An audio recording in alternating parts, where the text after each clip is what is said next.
Colonel Sanders was sleeping in his car at 65, surviving on $105 Social Security checks.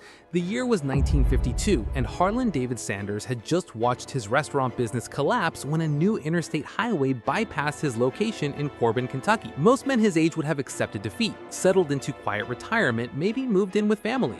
But Sanders was different. He had a secret recipe for fried chicken that he believed could change everything, and he was desperate enough to risk what little he had left to prove it. The man who would become the face of a global empire was essentially homeless, driving from restaurant to restaurant in a beat-up car loaded with pressure cookers, spices, and an unshakable belief that restaurant owners would pay him for his chicken recipe. He didn't have money for hotels, so he slept wherever he could park. He ate the cheapest food possible, often just crackers and whatever samples he could convince restaurant owners to let him prepare. This wasn't some romantic adventure story. This was survival at its most desperate level. But how did Sanders end up in this position in the first place? His path to rock bottom had been decades in the making, filled with failed businesses and missed opportunities that would have broken most people long before they reached 65. Harlan Sanders was born in 1890 in rural Indiana to a family that knew hardship intimately.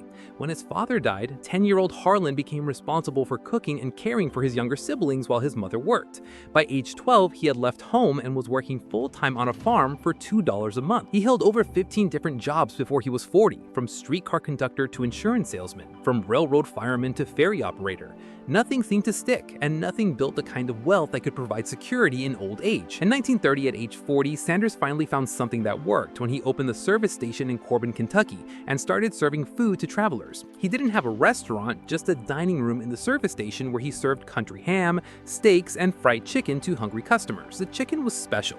Sanders had spent years perfecting a blend of 11 herbs and spices, and he cooked it in a pressure cooker which reduced cooking time from 30 minutes to just 9 minutes while keeping the meat tender and flavorful. Word spread about Sanders' chicken, and by 1935, the governor of Kentucky commissioned him as a Kentucky colonel in recognition of his contributions to the state's cuisine. The honorary title gave him the persona he would carry for the rest of his life, complete with the white suit, black string tie, and goatee that would eventually become one of the most recognizable images in the food industry. For 20 years, Sanders built his reputation and his business in Corbin. He expanded the dining room to seat 142 people and established Sanders Court and Cafe as a destination for travelers on US Route 25.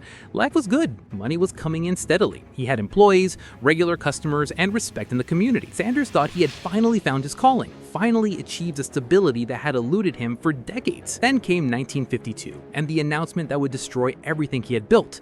The new Interstate 75 would bypass Corbin entirely, routing traffic away from his restaurant and eliminating the steady stream of travelers who had made his business profitable. Within months of the interstate opening, Sanders' Court and Cafe was empty.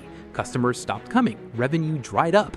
Sanders was forced to sell the business at auction just to pay his debts, and after settling everything he owed, he was left with virtually nothing. At 65, most people would have seen this as a sign to retire gracefully, to accept Social Security and live quietly on whatever savings they had managed to accumulate. But Sanders had almost no savings. His entire worth had been tied up in the restaurant, and now that was gone. The $105 monthly Social Security check wasn't enough to live on, certainly not enough to maintain any kind of dignity or independence. Sanders faced a choice: accept poverty and dependence, or find a way to turn his chicken recipe into something bigger than a single restaurant. The decision to hit the road with his chicken recipe wasn't born from optimism or entrepreneurial vision. It was born from desperation and the absolute refusal to accept defeat. Sanders loaded his car with a pressure cooker, his spice blend, and enough determination to power through what would become one of the most challenging sales campaigns in business history. He would drive to restaurants, offer to cook his chicken for free, and if the owners liked it, they would pay him 5 cents for every piece of chicken they sold using his recipe and methods. The rejections came immediately and relentlessly. Restaurant owners didn't want to change their recipes. They didn't want to pay royalties to some old man in a white suit. They thought his pressure cooking method was unnecessary when they had perfectly good fryers. They questioned whether customers would really taste the difference. They were skeptical that 11 herbs and spices were worth the extra cost and complexity. Day after day, Sanders heard the same responses. No, not interested, maybe later, try somewhere else. Sanders kept a detailed count of every rejection. kitchen, partly to track his progress and partly to remind himself that each no brought him closer to a yes.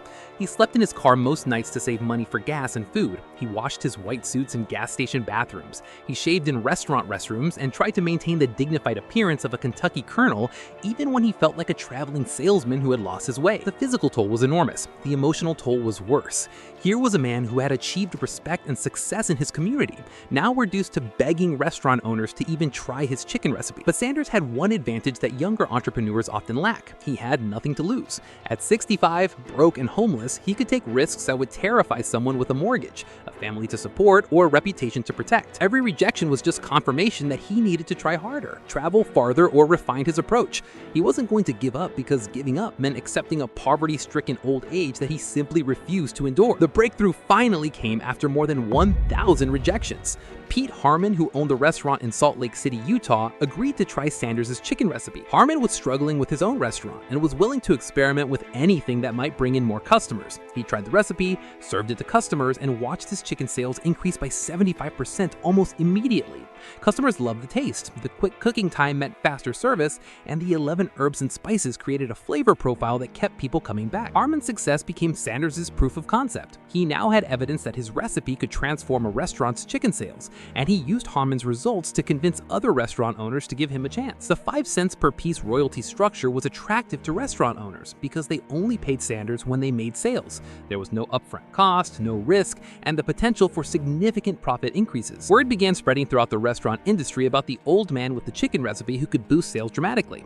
Sanders started getting referrals from satisfied restaurant owners to their colleagues in other cities. The rejections didn't stop entirely, but they became less frequent as more restaurants reported success with his recipe. By 1956, just 4 years after sleeping in his car and counting rejections, Sanders had over 300 restaurants paying him royalties for his chicken recipe. The transformation from desperate old man to successful businessman happened gradually, then suddenly. Restaurant owners who had initially been skeptical were now seeking him out. The 5 cents per piece added up quickly when restaurants were selling thousands of pieces of chicken per month using his recipe. Sanders realized he needed to formalize the business, establish proper contracts, and create a system that could handle the growing number of restaurants that wanted to serve his chicken. In 1957, Sanders incorporated his business as Kentucky Fried Chicken and began selling franchises rather than just licensing his recipe. Franchisees paid Sanders 4 cents per piece of chicken sold, plus a percentage of sales.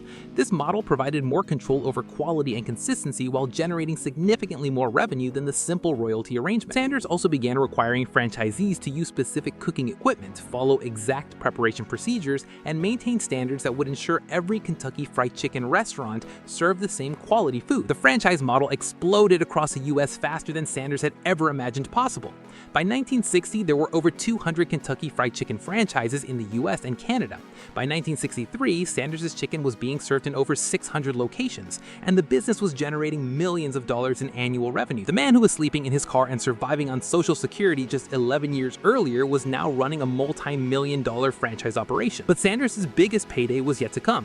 In 1964, at age 74, Sanders sold Kentucky Fried Chicken to a group of investors led by Jack Massey and John Brown Jr. for $2 million.